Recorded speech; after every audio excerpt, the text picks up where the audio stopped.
Today, we are starting Project 50.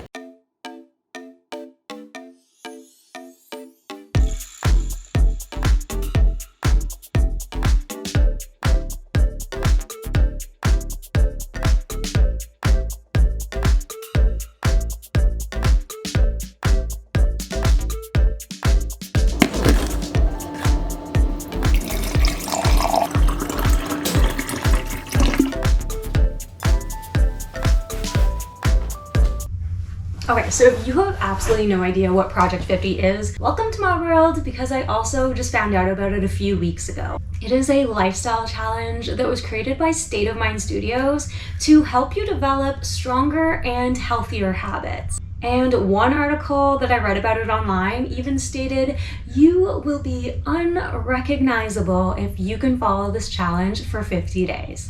So State of Mind Studios states that this challenge was made for the top 1% of tomorrow. It was designed for the people who want to live their lives to the fullest. They studied the most ambitious, successful, and sought after people in their industry, and they found that these successful people all kind of had some traits in common that had led them to their success. They narrowed it down to 7 traits, and then they put it all into this pretty little everyday lifestyle challenge with 7 rules. So if you feel like you're ready to maximize your potential, let's dive right into those 7 habits.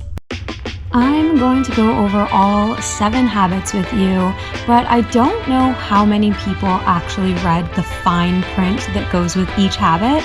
So I'm going to make sure you know the fine print too, because there are some sneaky little things in there to keep in mind. Habit 1 is to wake up before 8 a.m.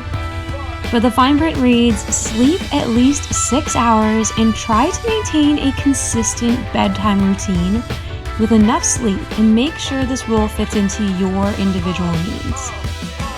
Habit 2 is to do your morning routine. Now the fine print reads, do your morning routine 1 hour, no distractions. That means no phone and no social media.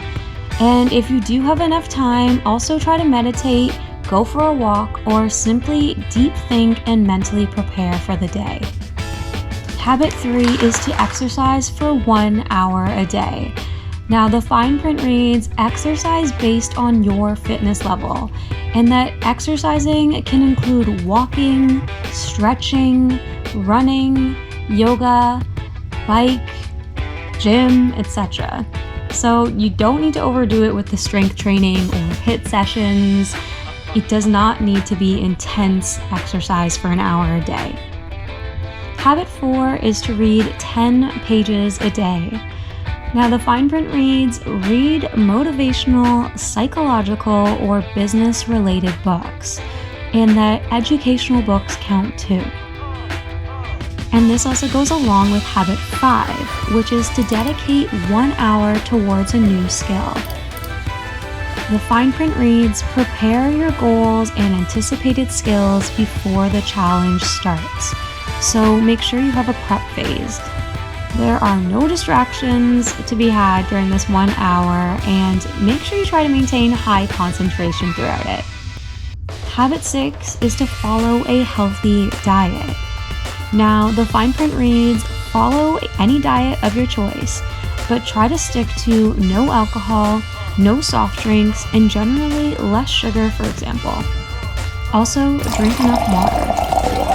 And habit 7 is to track your daily progress in a journal.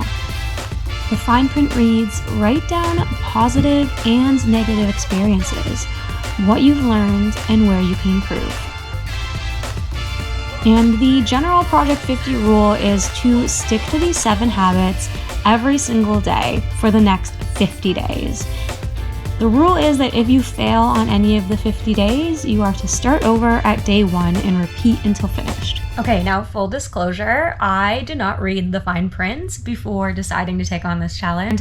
That's when I read the healthy eating habit was to also be no alcohol. It's the summer, there's still a few more long weekends left here in Canada, and I will tell you now, I fully intend on still drinking alcohol throughout this challenge. Now, I am going to make sure it is low sugar and low carb options, and I'm not gonna abuse it.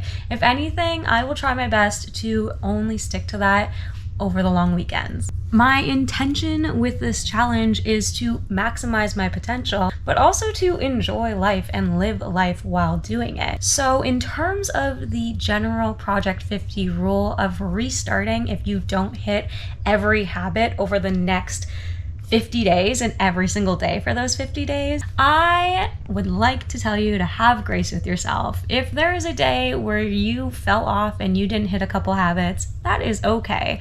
I think the whole point is to commit to bettering yourself, and let's be serious. If we can even stick to it for the next 40 out of 50 days, that was probably still more days than we would have done it without the challenge. I really recommend that if you are up for this challenge too, then make whatever small tweaks you need to make it suit you and your intentions with this challenge. Remember, it's still supposed to be a challenge at the end of the day, so it's supposed to push you to level up, but it is not meant to steal your joy in any way. Just kind of push yourself to see what you are truly capable of, but have grace with yourself in the process too. Creating new habits, let alone a whole new lifestyle, is hard. So if you want to do this challenge with me, if you want to really maximize your potential, then drop a comment I'm in below. And then also make sure that we are following each other on Instagram and message me on there so that we can kind of share our journey and our progress together. And then for the last habit, which was to journal your progress, I'm going to be doing that on TikTok and on Instagram Reels. So make sure you're following me on there to kind of stay up to date with how the challenge is going for me personally. If you liked this video, make sure you give it a thumbs up, click the subscribe button below, and turn on the post notifications so that you never miss a weekly Project 50 vlog that I'll be doing. The next one will be up in a week, and I'll see you in that one.